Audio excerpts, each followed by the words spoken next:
ایک تمہارے سوا تم پہ کرو درود. حضرت دہی کلبی اپنا جرم بیان کرنے جا رہے ہیں. یا رسول اللہ میں بہت بڑا مجرم ہوں. آقا فرماتے ہیں آخر تم اپنا جرم بیان تو کرو. عرض کرتے ہیں یا رسول اللہ تو آپ سنیے میرا جرم کیا ہے. قتل تو بے یدی سبینا من بنات. یا رسول اللہ میں نے اپنے ہاتھوں سے 70 لڑکیوں کو قتل کیا ہے. اتنا سننا تھا نبی کونین صلی اللہ علیہ وسلم کا وجہ کریم پھر جاتا ہے. میرے سرکار اپنی نگاہوں کو نیچے کر لیتے ہیں. 70 لڑکیوں کا قاتل بارگاہ رسالت میں حاضر ہے.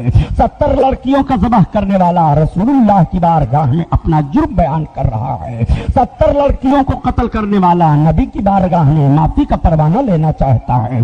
70 لڑکیوں کا قتل کرنے والا اپنے جرم کو نبی کے سامنے بیان کر کے اپنے گناہوں کی معافی کی امید لگائے ہوئے وجہ کریم کو دیکھ رہا ہے. یا رسول اللہ میں نے اپنے ہاتھ سے 70 لڑکیوں کو قتل کیا ہے.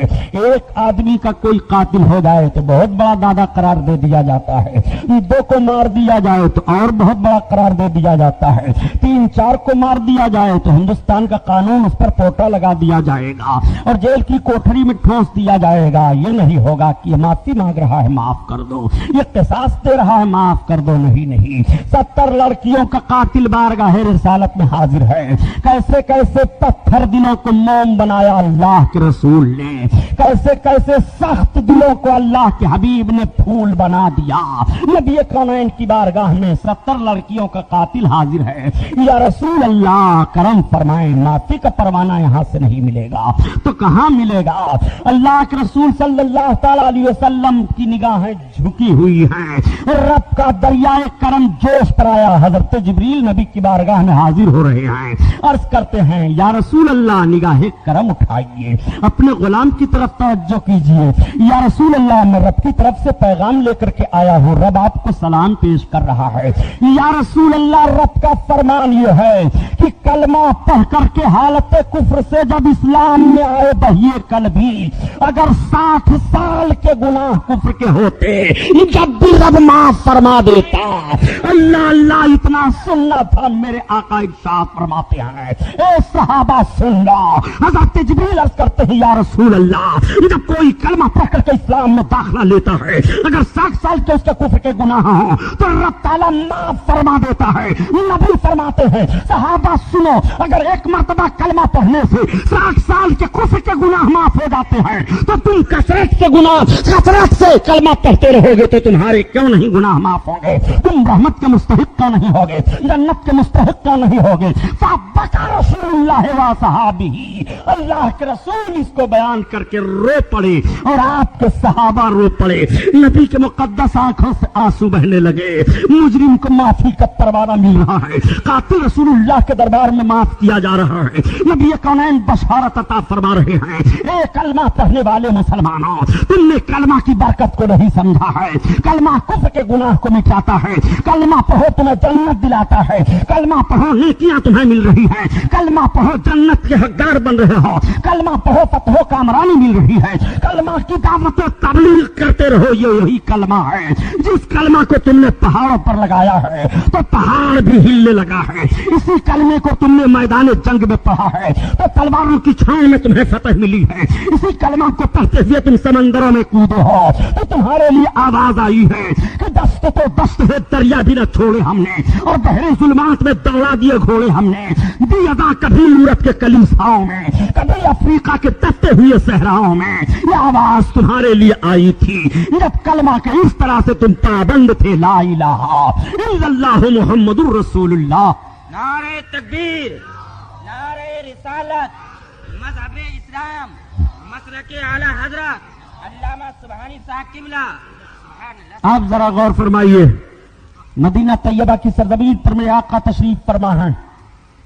آقا کریم صلی اللہ تعالی علیہ وسلم نے پوری 63 سالہ زندگی نبی کی مطالعہ کر ڈالو مگر کہیں نہیں پاؤ گے کہ سرکار نے کبھی بھی تلوار اٹھانے کی پہل کی ہو یا صحابہ کو حکم دیا ہو.